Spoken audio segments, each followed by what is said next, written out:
Alright, it's time for another Do Not Disturb gardening tip. Spin the wheel and see what we get.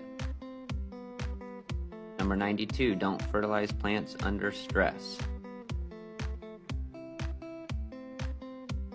Let's jump over to donotdisturbgardening.com, click on the first article for all the tips, and jump down to number 92.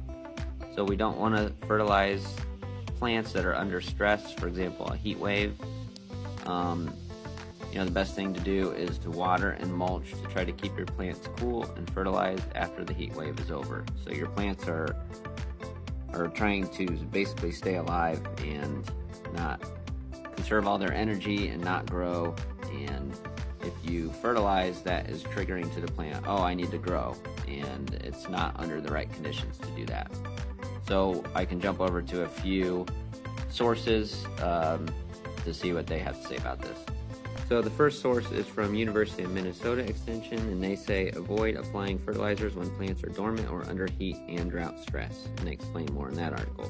The next one is from South Dakota State University Extension. When you have a heat wave, stop fertilizing. Without adequate water, fertilizing could cause damage to plant tissues. A sudden flush of nutrients signals to the plant that it is time to grow.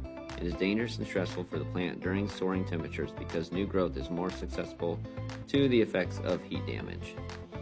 So those are a couple of sources. I like to get my sources from those college type education extensions, and follow along for more daily tips.